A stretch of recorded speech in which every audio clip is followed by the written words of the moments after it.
Saint-Janet, à une quarantaine de kilomètres de Monaco, c'est ici, à flanc de colline, que se trouve la Clémandine. Ce domaine de 4 hectares et demi est une exploitation oléicole de 800 oliviers. Dès son acquisition, les propriétaires, Jean et Evelyne, ont voulu préserver une agriculture naturelle et décident d'en faire un domaine 100% bio. Une démarche appréciée de tous, notamment par de grands chefs gastronomiques basés en principauté. Mais comme dans toute exploitation, les oléiculteurs doivent faire face à des ravageurs. C'est pour cela que Jean Tonelli s'est engagé il y a quelques années dans un programme avec l'Institut national de la recherche agronomique, programme qui l'a amené à constituer un herbier de son domaine. L'idée, c'est qu'au départ, moi, j'ai toujours voulu que ce terrain soit un champ d'expérimentation pour des techniques bio. Mais vous voyez, je ne veux pas faire du bio passéiste. Je veux que le bio s'adapte aux progrès qui peuvent être intégrés dans le bio. Donc, je travaille avec l'INRA.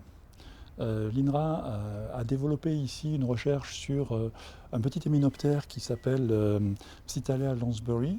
Cet hyménoptère mange les larves de mouches.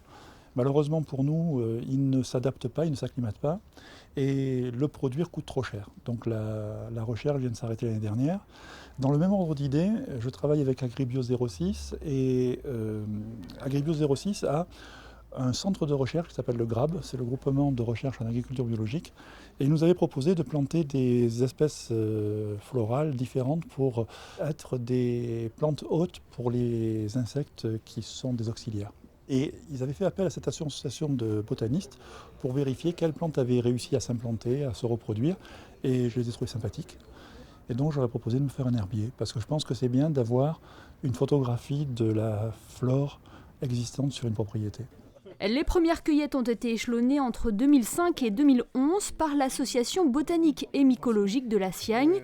Au fur et à mesure, ces amateurs passionnés de sciences naturelles ont trié, classé, puis stocké ces plantes dans ces dossiers.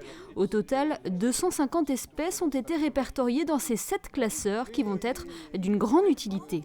Le résultat final qui est remis de manière, tout ce qu'on fait est bénévole, qui est remis gracieusement en toute propriété à Jean Tonelli, lui permettra d'identifier dans l'avenir des plantes, parce qu'il n'est pas forcément botaniste. Donc il aimerait peut-être savoir, est-ce que cette plante favorise, comment elle s'appelle d'abord.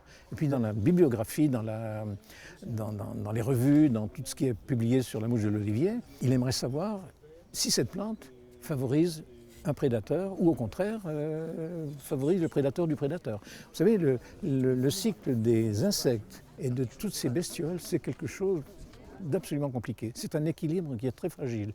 Et c'est pour ça que cette démarche nous a beaucoup intéressés, parce qu'on peut détruire très facilement un équilibre en mettant quelques séances d'aspersion.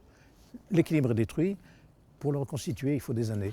Cet herbier a également un intérêt statistique. En effet, grâce à cela, les époux Tonelli pourront suivre au fur et à mesure l'évolution de la flore à la Clémandine.